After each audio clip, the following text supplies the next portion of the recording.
I was having y'all but Rico from Street Scores, and again, I'm working my way up through the draft.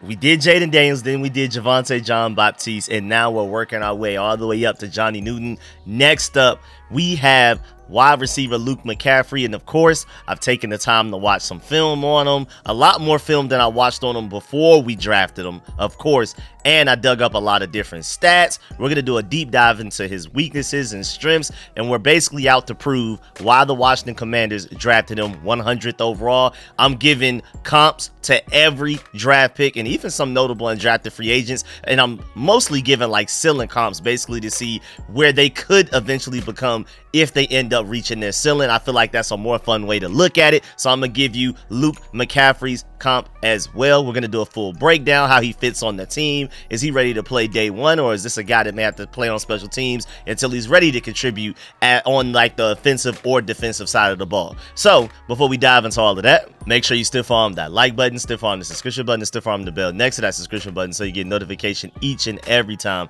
I release an informative and opinionated video just like this one. Make sure you stay tuned, because again, I'm working my way all the way up through the draft class. Then I'm gonna do my overall big time draft grade review and just give my graded system, explain why I give comps for everybody, where everybody fits. That video is probably going to be like 40 minutes or longer or something like that, so make sure you stay tuned for that. And of course, I'm also working on film sessions for every draft pick and every notable undrafted free agent as well. So everybody that we drafted and is at least notable as UDFA, we will be doing at least 2 videos for each guy, so make sure you stay tuned for all of that. I'm excited. I'm about to do more live streams this off season than I did last season as well, so stay tuned for those, because a lot of those will be call-in shows for y'all to call in. And so without further ado, man, let's go ahead and dive into this video. Let's get it. Adam.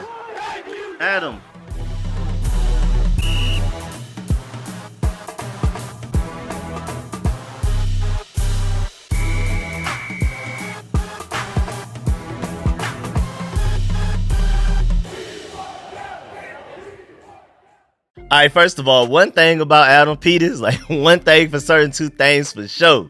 He's not going to go another season without at least one McCaffrey family member on his team, dog. He traded for one in San Francisco and then drafted one in Washington his first year as a GM.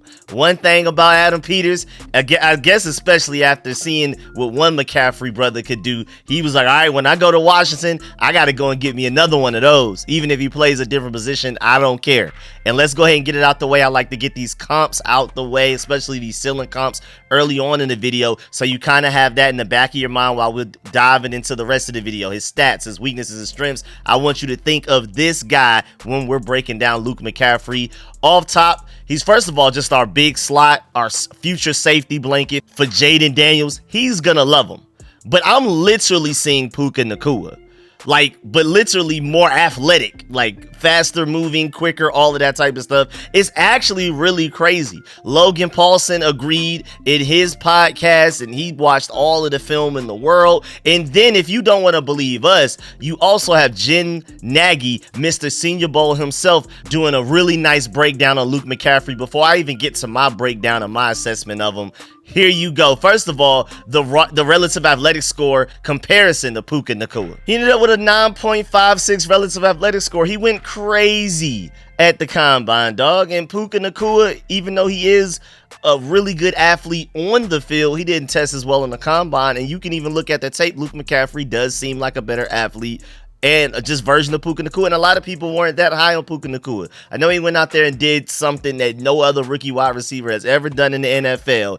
but coming out of college wise, Luke McCaffrey is literally a more athletic, quicker Puka Nacua. Nagy literally said in his breakdown, not saying Rice wide receiver Luke McCaffrey is going to put up fantasy numbers like Puka Nacua did last year, and I agree with that. No receiver in history of the league has, but McCaffrey has as close to Puka's nuanced QB-friendly game as anyone in this entire really loaded wide receiver class. Went back and watched Puka's BYU tape yesterday, and it's more subtleties than wow factor. Biggest similarities are route feel, elite toughness, and highly dependable small window catching skills. Literally, Puka Nacua, I surmised the same things when I watched his tape. That's why I felt like I might as well just read what Nagy said after watching his tape, and then I went and looked around to see like how other people felt about Luke McCaffrey. I was like, Nagy's literally taking the words out of my mouth, exactly what I saw on tape. And we're also not talking about Luke's ridiculous combine, fastest short shuttle, and second best 3-cone. If we're just doing the testing comp thing, then the relative athletic score isn't even close. And again, you're seeing that on your screen right now. And remember, he was a quarterback for 3 years and then moved to receiver 2 years ago. He's only scratching the surface, y'all. This guy was literally a quarterback. I'm assuming at least the majority of his life, the majority of that time that he was at college, and then he made a switch to receiver just 2 years ago, and he's already what we see right now. Again, the sky's the limit for a guy like that. Who knows how good he can become when he's only been playing receiver for 2 years? The same logic that people use for Drake May. He's only been playing quarterback for 2 years. Imagine how great he can be once he actually continues on with his development and reaches his ceiling. You can use the same logic for Luke McCaffrey, who's been doing the same thing. And then both Renner and Felder from Bleacher Report immediately gave the Luke picks an A. Like literally as soon as we drafted him, they have like a Bleacher Report live stream. They gave it an immediate A, both guys, not an A-, an A flat. And, well, A flat means something completely different in music. But either way, the Bleacher Report analysts also compared him to Puka Nacua as well. So it's not just me, it's not just Logan Paulson, it's not Jim Nagy, it's also people at Bleacher Report. A lot of people everywhere you look are saying he literally looks like a quicker Puka Nacua, more athletic Puka Nacua, like I just showed you through the raw relative athletic scores. And honestly, I gotta admit, I'm gonna keep it $1,000 with y'all. I was personally hoping for Troy Franklin at that pick because of his ceiling, because of his flashes. I know there's the weight concerns, but I think he can eventually overcome that and end up becoming a really good receiver. And I'm still sick that the Eagles took Jalix Hunt from us and then the Steelers stole Peyton Wilson from me, my linebacker one in the draft class. But I am very happy about getting Luke. And I'm even happier about getting them instead of Troy Franklin right now, especially after watching more of Luke's tape. I watched way more Troy Franklin going into the draft than I did Luke McCaffrey, and now I regret that because I am happy that we went with Luke McCaffrey after I really did a deep dive into who he is, his stats, his potential, and things like that. Once I did a lot more research on him, I definitely am very happy that we took Luke McCaffrey with that 3rd round pick. Also, I feel like 3rd round is a sweet spot for maximizing value for a wide receiver. So great job by the Commanders to take receiver where like the value is at its best. I mean, of course, if you take a 1st rounder, yeah, I mean, unless it's like Marvin Harrison Jr., Malik Neighbors, or one of those really ridiculous floor and ceiling guys, then you might as well wait till the 3rd round because the guy you're going to get in the 2nd round is potentially going to be just as good as the guy you get in the 3rd or 4th. I feel like the 3rd round was the sweet spot, and we used our final 3rd round pick on him. The last pick of the entire 3rd round out of the entire NFL. I feel like that's excellent value in my personal opinion. So let me now explain why this was the pick to make. And besides just being Christian McCaffrey's brother, you may also remember him most by his crazy one-handed catch that he had at the Senior Bowl if you watched it. If you remember the Senior Bowl, if any of y'all watched it, you'll remember this one receiver over the middle pass extremely inaccurate. Like Luke McCaffrey's wide open. For some reason, the quarterback overthrows it drastically. He has to reach out with one arm to get it, and he corrals it in so beautifully. It looks so natural. It looks so easy for him. He made it look way easier than it actually is, man. And when you watch his tape, you see even more crazy one-handed catches. There's even one where the receiver is literally all over him. It basically looks like a pass interference, tackling him early, and he's still making the one-handed catch for like a 40-yard touchdown. Like, it's absolutely insane what you see on his tape at times. And just to go back to the relative athletic score real quick, I really want to break this down to you because at first I just wanted to compare him to Puka Nacua right there as far as like why that's my ceiling comp. Again, I'm not necessarily saying this is his realistic comp. This is the comp that I'm expecting him to reach at all. We're talking about ceiling comps here. We're talking about if everything works out, this is his best case scenario, just basically a faster, quicker, more athletic Puka Nacua.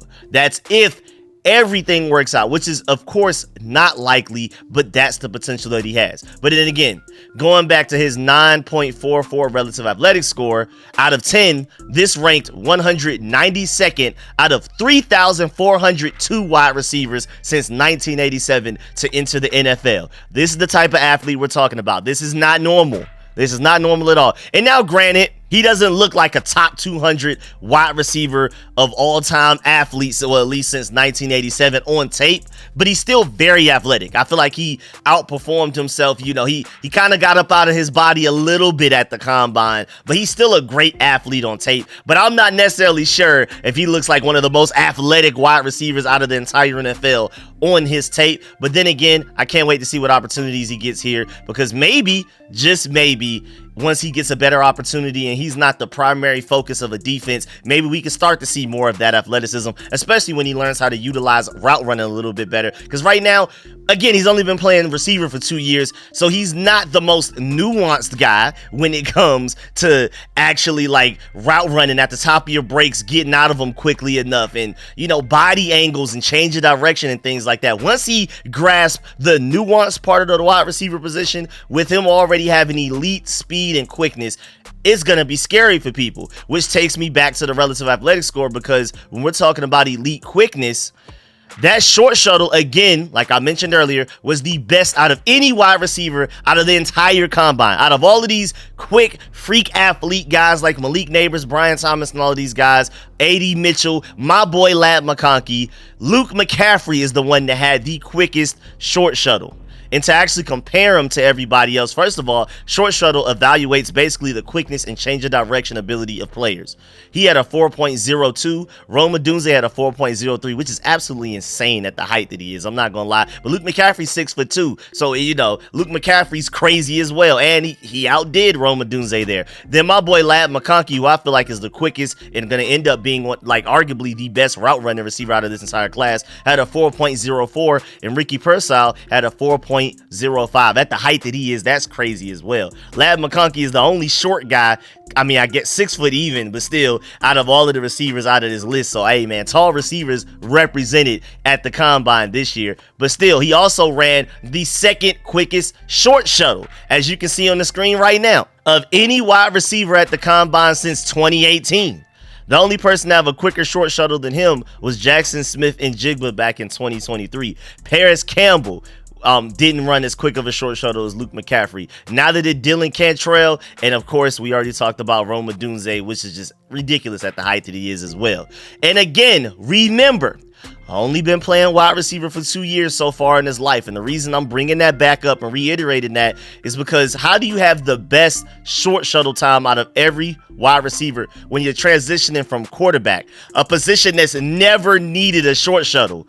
Like, yeah, it's just absolutely insane when you really think about it. Like, as a quarterback, you don't need to have like ridiculous change of direction, speed, and quickness. You don't need to have the quickest short shuttle. You don't need to have like an elite 3-cone. You don't even practice that in practice, you know, while he was being a quarterback years ago, over 2 years ago. Like, that was not something that was on his radar. That was not something he was working towards. Just as of 2 years ago, he's finally, for the first time in his life, cared about a short shuttle and a 3-cone, and then he goes out there and gives us the best short shuttle out of this elite, like really deep wide receiver class, arguably the deepest we've seen in years, and the second quickest 3-cone. Because I just want to definitely emphasize that as well. This is arguably the deepest wide receiver class some people would even say ever seen, but at the very least in recent years. And then Luke McCaffrey stood out amongst those guys while only playing receiver way less long than a lot of those guys. It'd be different, okay, maybe he was a tight end, maybe he was a running back, I could see it. Then quickness still matters, like him with the footwork as far as doing those short shuttles and 3-cones, then maybe there's a little bit of transferable skills there. As a quarterback, he was never working towards that. So I just feel like it's even more amazing that he went out there and tested that well at the combine after only focusing on something like that for 2 years, where everybody else has been doing it for at least 3 or more. So I just feel like that's really noteworthy. And even just beyond that, even if he had been playing receiver his entire life, that's still very impressive, especially with how deep this wide receiver class is. This guy's agility is top tier. He'll learn some nuance of the receiver position over time, and when he does, he's going to be open all the time. I don't see why he wouldn't if he's one of the quickest players in the NFL. Once he gets the technique nuance part of it down, the footwork, give him a head fake here to get him going that way, and then you move this way. Like, literally, if we could just get him to get into the the Lab McConkey school of wide receivers, it'll really be over with for everybody. And I'm expecting him to do that at the next level because, again, he's only scratching the surface, only been doing receiver for 2 years. I can only imagine what it's going to look like 3 years from now after he's been playing the wide receiver position for 5 years. Like a lot of these guys who came out of the draft already playing the receiver position for at least 5 years. A lot of these guys have been wide receivers since they were born. They've been working on that since like middle school at probably even earlier than that. So I'm really impressed with that. I know I keep mentioning it, but I don't think people are fully grasping how ridiculous that is. That's why I say his ceiling is absolutely sky high, because why wouldn't it be if he's barely, again, you could honestly compare him to being one like the Drake May of receivers in this class. And then also shouts out to Dane Brugler, because in his assessment of Luke McCaffrey, he said McCaffrey doesn't always uncover as easily as his testing numbers might suggest, but he is smart and controlled in his route movements with the tough-minded ball skills to be a steady possession target. His ability to carve out a role on special teams could be the key of him earning a roster spot as a rookie. And I'm not going to lie, I'm way higher on Luke McCaffrey than that. I don't see him as the guy that needs to start on special teams and work his way up in hopes of getting on the field at some point this season type of guy. I don't see that. I think he's going to be ready to go week 1 and contribute immediately. I'm not saying that he's going to go out there and be like our wide receiver 1 or 2 and maybe not even necessarily 3 day 1. But I think he can go out there and contribute immediately day 1 and make some plays for us, get some first downs for Jayden Daniels, all of that type of stuff. Again, I'm thinking he's starting as the big slot. Terry McLaurin can be an X. Jahan can be a Z. We'll throw De'Ami Brown in there as like a deep threat target. I think Marcus Osimi-Jacksaint as of today will be like your 6th receiver, maybe if he makes the team and things like that. I can see, and Jamison Crowder is also your dependable slot, but also your potential returner. I think Luke McCaffrey also has some returning potential to him as well. If we threw Dax Milne out there a couple of years ago, Luke McCaffrey can easily be a starting returner in this league, especially now with the new kickoff rules, where it's not even necessarily about long speed, it's more so about identifying which gap you need to go in between. And Luke McCaffrey shows that he could be elite at that, especially with his elite change of direction skills. I think Luke McCaffrey honestly may be one of our best return specialists on roster today as well. But again, right now I see him as a big slot while Terry McLaurin's at the X, Jahan is at the Z. I see that as like the ultimate goal. I like De'Ami Brown, but Luke McCaffrey's coming in to fill a specific purpose that really not everybody else on this roster can really give you right now. And you never know, maybe eventually he can move out to Z, and then Jahan Dotson can move into the slot since Jahan is smaller. Ideally, like that's best case scenario to happen as soon as possible, but we'll see. That I don't expect that to be like a thing week 1 at all. Maybe not even within his rookie season, but I think ideally, like hopefully by next year, Jahan Dotson is your pure slot receiver eating people up in that inside, and then Luke McCaffrey's your Z and Terry McLaurin's your X. I think that's best case scenario. And then De'Ami Brown comes in as your deep ball guy every now and then. And then also shouts out to Nick Ackridge, your Pro Football Focus, because when he said notes after watching Luke McCaffrey, and this is after we drafted him, he said quick burst, great in contested catch situations, understands how to help his quarterback. That's going to be big time for Jayden Daniels. Him being so quarterback friendly already as a second, well, going into his 3rd year as a receiver is amazing. But then he said negatives, not tested with press coverage, little in terms of release package, and so that's something he's going to have to adjust to at the NFL level. Not necessarily saying that he can't do it, but he just wasn't necessarily tested on that. A lot of people didn't necessarily press cover him, and maybe that's because they were afraid of his change of direction and speed. Maybe people were just afraid to try him. I'm interested in seeing what he looks like at the NFL level when people actually try him that way, like actually get up to the line of scrimmage and try to jam him, see how he adjusts to that. Again, not necessarily saying that he can't, we just haven't necessarily seen it a lot. And then Nick Ackridge also goes on to say, I agree with all of his points. Needs to get better at the top of his route to generate separation. Again, that's that nuance. He's a freak athlete, technically. He's elite change of direction skills and agility and all of that, but you still need the nuance of it. You can't just go out there and be an athlete and get open all of the time. So once he learns that nuance part of his route running, especially at the top of his routes, like Nick just said, I'm telling you, he's going to be a demon. The guy that's always open for Jayden Daniels type of guy. And at 6'2" on top of that is ridiculous. So again, when I watched Luke's film, I feel like I was way closer to what Nick Ackridge was saying than what Dane Brugler was saying, where Dane Brugler was saying this is a guy that's going to play in special teams until he can actually be ready enough to get on the field as like an actual receiver. I'm closer to Nick Ackridge. I think he can play very soon. And I also agree with at Nick KERNS. He said, it's no coincidence Jayden Daniels the best box fade thrower in the draft, and the Commanders drafted Luke McCaffrey, who has a 60.7% contested catch rate, 17 contested catches, second most out of this entire receiver class. So not only the best short shuttle, the second best three cone, but he also has the second most contested catches out of this entire receiver class as well. But he goes on to say another example of helping out guys based on their strengths. I completely agree with that assessment. That's exactly what I was thinking when I was watching the tape. I was like, imagine Luke McCaffrey running these routes and Jayden Daniels is his quarterback, not the guy that he had. It's going to be unfair. I talked about this in the weeks leading up to the draft, and that's why I wanted us to draft a guy like Roman Wilson to take advantage of Jayden Daniels' elite ability to throw these slot fades so well. It's already known by coaches, players, they say it all of the time, that the slot fade is literally the hardest route to cover out of the entire NFL game. So if we have a quarterback that's elite at throwing them, and then now we just got a receiver that's great at running them and catching them, we should give defensive coordinators the biggest headaches leading up to games trying to prepare and game plan against us. Because what do you do to stop that? And if you overcompensate and try to force yourself to stop that, everything else is going to be open. I mean, if that Jayden Daniels to Luke McCaffrey chemistry just, immediately snaps on as soon as we get out, just right out the gate, week one, or at least sometime early in the season, you know how open Terry McLaurin and Jahan Dotson will be, because they'll have to worry about that, on top of the fact that you got to worry about Jayden Daniels' legs as well. That's just an unstoppable, like if we had to have like a superpower or like a secret weapon, that would be our secret weapon. The Jayden Daniels slot fade, the Luke McCaffrey, is going to scare the living mess out of defensive players and defensive coordinators leading up to our matchups. They're gonna watch the tape and be like, man, we just gotta hope they miss it. We just gotta hope they don't throw it, type of thing, because there's really nothing you can do. Again, coaches and players always talk about how that's the most difficult route to cover, and we potentially have the match made in heaven for that route right now. Super excited. Again, that's why I'm happy we went ahead and took Luke McCaffrey over the other people that I was hoping that we would get.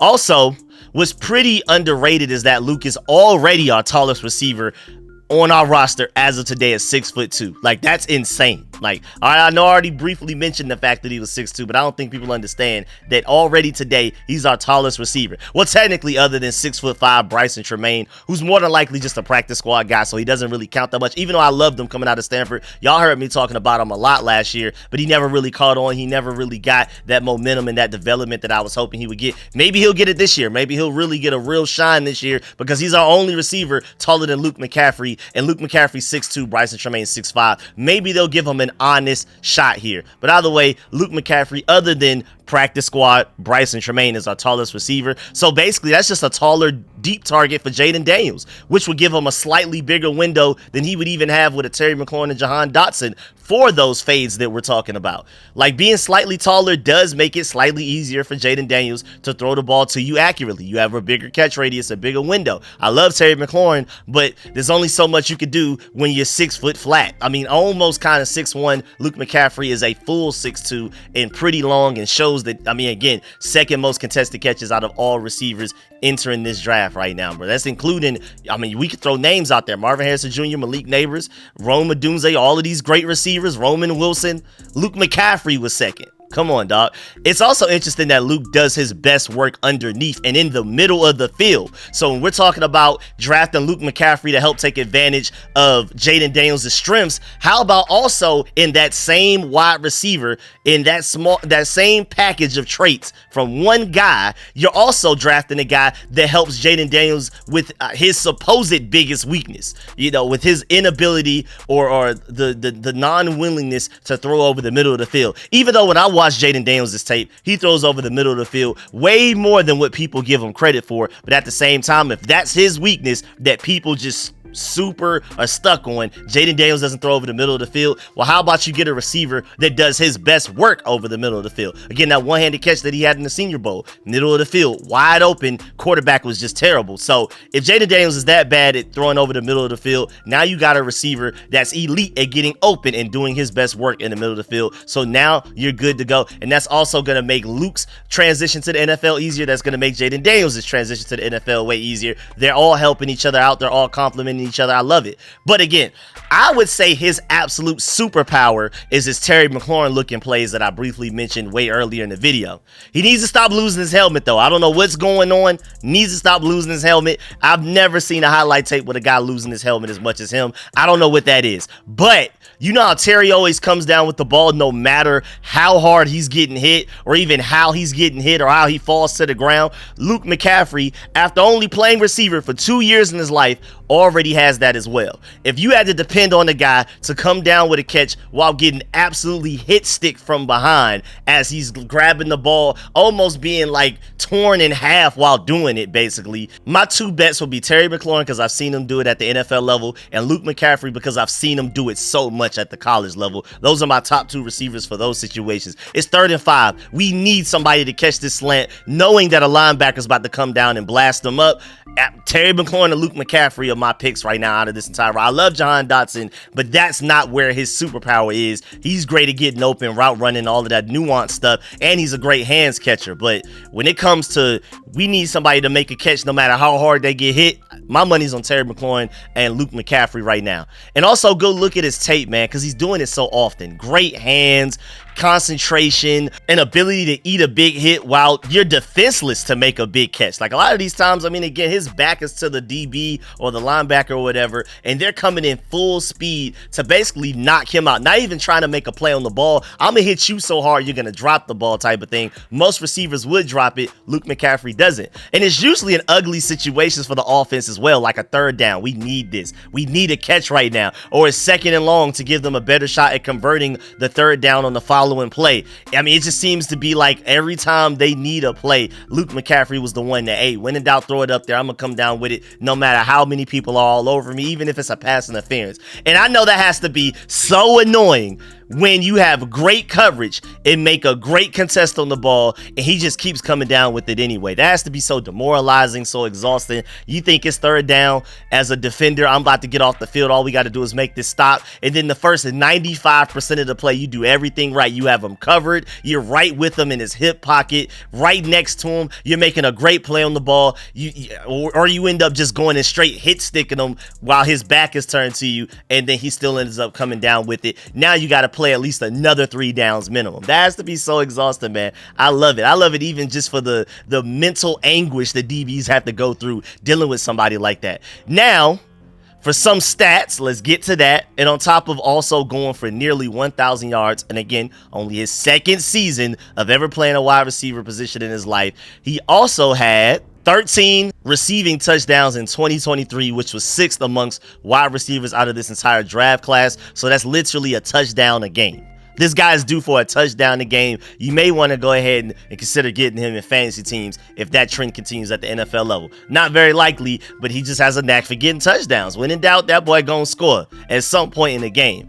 Also, Burgundy Blog brings up a funny point, but it's also a great point that I completely agree with. He said, when Christian McCaffrey's brother averages a touchdown every game and logs the fastest offensive short shuttle at the entire combine, you just shut up and draft him. I couldn't have said it better than that. Couldn't have. I mean, that's all you really need to know about him, as simple as it is. And then also going back to some stats, he had a 60.7 contested catch rate. Again, like I briefly mentioned earlier, 17 contested catches, 2nd most out of the entire receiving class. He had an 82.7 receiving grade from Pro Football Focus. He was 97th percentile against zone coverage, so do not run zone against him. And remember, strengths on strengths, like I did in my Jayden Daniels breakdown. I broke down the fact that he's literally like uncoverable when it comes to zone coverage. Jayden Daniels will pick you apart. You worry about his legs so much that you want the entire defense looking at him. That's why you're running zone coverage. Okay, he's gonna pick you apart from the pocket. Done it. I forgot the exact stats, but it was like 17 touchdowns to 0 interceptions and like a 77 completion percentage. Something crazy. So now that's strengths on top of strengths. You have an elite quarterback against zone coverage coming out of college, and you have an elite receiver, 97th percentile against zone coverage coming out of the draft as well. All matched up together, strengths on strengths, complementing each other. That's scary. So now we're elite at the slot fade, potentially. These are projections, of course. I'm not saying they're just going to get to the NFL and it's just going to click immediately and they're going to take the league by storm. even though there's a chance. But we're supposed to be elite at the slot fade, the hardest route to cover, and then the coverage that teams run more than any other coverage, zone coverage. It's impossible in this day and age with the way that the rules set up, the way offenses are so explosive that you can run man coverage more than zone coverage. So the coverage that teams run the most, we're also potentially going to be elite at defeating that as well. It's unfair. And then on top of that, he was 81st percentile in separation percentage versus single coverage. So you can't zone cover him, you can't single cover him. I honestly don't know what to tell you what to do against them. If I'm a defensive coordinator, what do we do against a Luke McCaffrey right now? And again, the main point to take from all of this is that he's only going to get way better. From everything I've already given you, he's barely scratched the surface. Again, think of him as like the Drake May of wide receivers. He's only been playing receiver for 2 years out of his entire life, and he's already this good. So he's a very super high ceiling prospect, even outside of the fact that he had a 9.44, 9.5 something relative athletic score, whatever it was I just showed y'all earlier. I mean, how do we not see the elite ceiling here? And then also, shouts out to Adam Peters, because he talked about Luke McCaffrey after we drafted him. He said Luke McCaffrey turned himself into one of the best receivers in the country. He has the size and speed, and the Commanders are excited to get him into the building. I am too as well after I went and watched a lot of his tape. And just to clarify, him being a brother of Christian and the son of Ed McCaffrey's is a great thing, but not necessarily because of like nepotism or even any type of superstition. Like, they're great, he has to be great, you know what I'm saying? You know, something like that. But actually because of, one, the hyper competitive environment that he grew up in. I feel like that counts towards something. Two, the attention to detail and resources he's had at his disposal while learning the game of football. Because I know so many people that I grew up with in Atlanta with so much talent that if they just had a dad like Ed or just somebody to take them under their wing and teach them the game of football from a nuanced standpoint, they probably would have made it to the NFL. He has that working for him. And then three, he also knows everything he needs to know as far as like walking into the building and being a professional day one and what to expect from the transition from college to the NFL. He has so many people he can hit up about that, even just Christian McCaffrey recently in this day and age in this modern NFL. So this guy could easily help basically lead by example amongst the other NFL rookies that we just brought in through this draft class. If anybody's going to step up and be a leader immediately, it's probably going to be him. And also, when you think about it, ultimately the Commanders ended up trading Montez Sweat for Mike Sainristil and Ben Sinnott, and we basically traded Chase Young for Luke McCaffrey. I'll take it. I'll take it as long as we find some guys that can replace their impact as edge rushers. I feel like we easily will end up winning those trades. I'm excited. And watch out, because fantasy football guys, multiple of them, not just one, not just two, multiple, are saying that you may want to go ahead and hop on the Luke McCaffrey train before it's too late for your fantasy drafts, especially in dynasty drafts. They emphasize dynasty draft guys, the guys where you do the fantasy draft, you do it 1 year and then you stay in that same league and you keep drafting year by year, basically like a real NFL draft, but you mostly stick with your same team. People are saying you better buy in on Luke McCaffrey early, because we're expecting him to turn into a dog fantasy production wise. He may not necessarily be Puka Nacua, because again, who else ever has been in the history of the NFL? But he's going to be probably arguably as close as you can possibly get. And hey, one last thing, somebody please get that man a helmet that fits at the NFL level. Please get that man a helmet. I'm tired of seeing his helmet fly off when he's making plays. I love the fact that he has that toughness